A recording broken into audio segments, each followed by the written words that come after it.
6月になった構想というんですけど、そういう依頼がもっと活発に働いた。 여러분 아시는 바대로 1987년 전국적인 민주화 운동 덕분에 한국은 중앙 정치가 상당히 민주화되는 과정을 시작하게 됩니다. 87年6月以来に韓国の政権は中央から地方に分けるということになった。 그래서 김대중 씨가 대통령이 되고, 김대중 씨가 다이토를 나타났습니다. 고 노무현 대통령, 노무현 씨가 대통령이 당선될 수 있었습니다. それから亡くなったノムヨンさんが大統領になることができたんです。 그러나 최근에 이명박 정부가 들어서고 나서 민주주의가 후퇴하는 것을 보면서 우리 민주주의의 약점을 보게 됐습니다. 最近イメンバ大統領だったから民主主義というのが少し後退しているかと思って、それに対しての着点も分かるようになりました。 여러 가지 이유가 있겠지만 그 중에 하나가 지역에서의 민주주의가 제대로 실현되지 않고 있다는 것입니다. いろいろ理由があると思うんですけども、その中の一つが、地域での民主化がまだできてないということです。 그것은 민주적이지 못한 전 중앙 정당이 지방을 모두 영향을 주고 있기 때문입니다. 民主的じゃない政権が地方ごとに影響を与えているからです。 그래서 지방 의원도 모두 중앙 정당이 공천하는 경우에만 거의 당선됩니다. 地方議員だって中央の政党から推薦された人たちが当選されるような環境です。 한국에 있는 정당들의 지지도를 다 합쳐도 50%가 되지 않습니다. 한국の政党の支持率を全部合わせても 50%にならないんです。 그렇지만 그들이 한국의 정치를 모두 독점하고 있습니다. しかし彼らは全部韓国の政治を独占している。 그것이 가장 큰 문제입니다. それが一番大きな問題点だと思います。 그리고 심지어 중앙 정치만이 아니라 지방 정치까지도 그들에 의해서 좌우되고 있습니다. 中央的な、政治だけでなくて中央自治体まで全部中央の方で動かしているところです。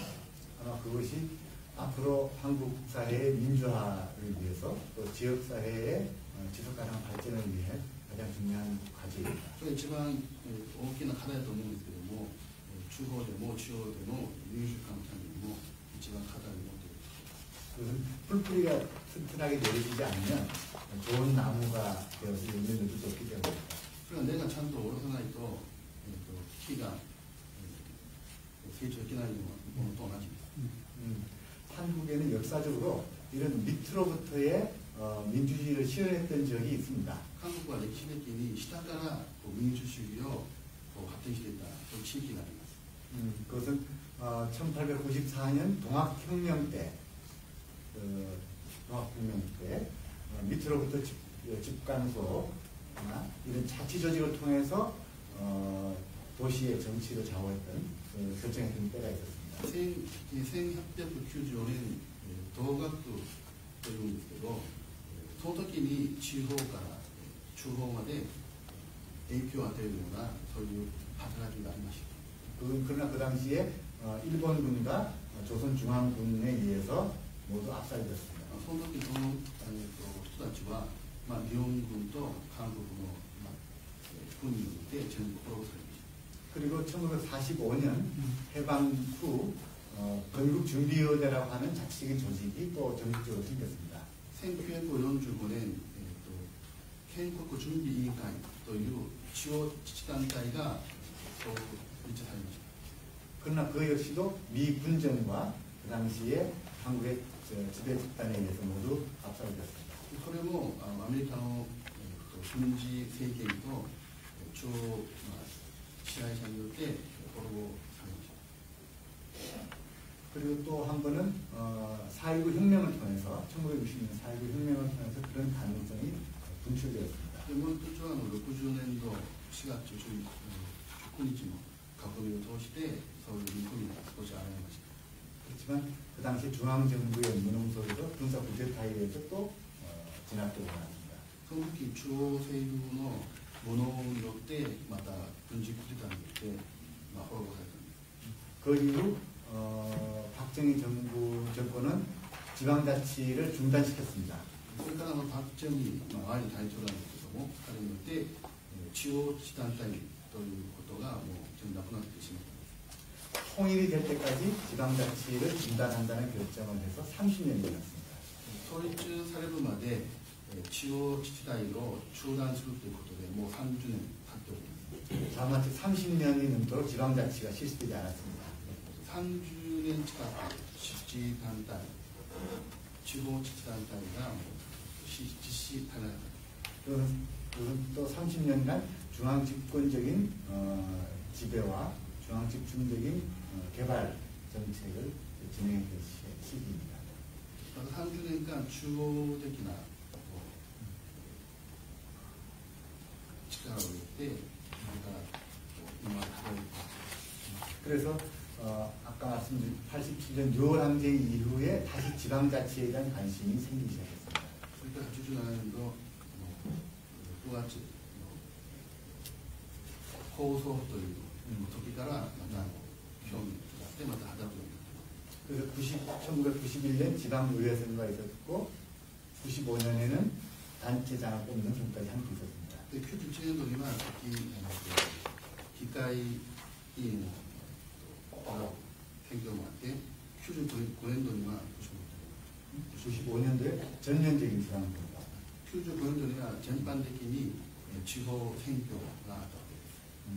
어떻게 보면 단절된 기간이 길기 때문에 ある面で見れば断絶された時間が結構長かったので、 한국의 지방자치의 역사는 짧을 수밖에 없습니다. 韓国の地方自治体の歴史は短いんです。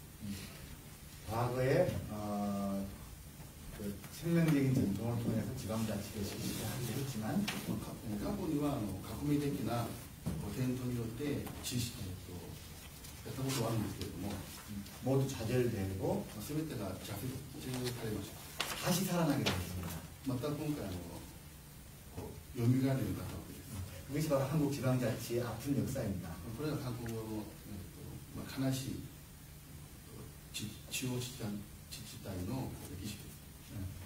그런 역사적 배경을 가지고 있는 한국 지방자치를 몇 가지만 설명을 드리도록 そういうよう 하겠습니다. な歴史的な背景を持っている地方自治体についてこちら話します。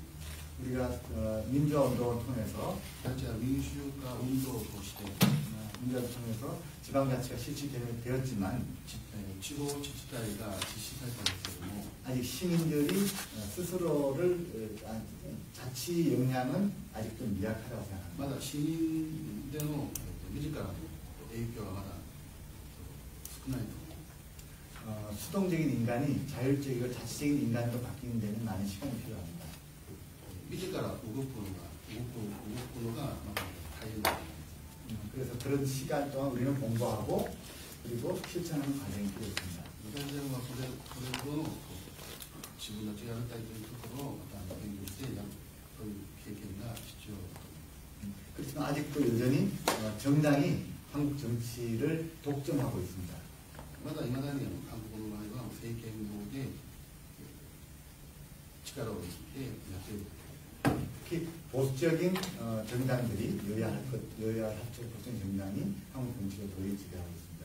特に保守的な政党、与党野党も重ねて今支配していることです。 그렇지만 이런 今の保守的な保守的はい 2000년에 총선연대라고 하는 국회의원 낙천 운동을 전개했습니다.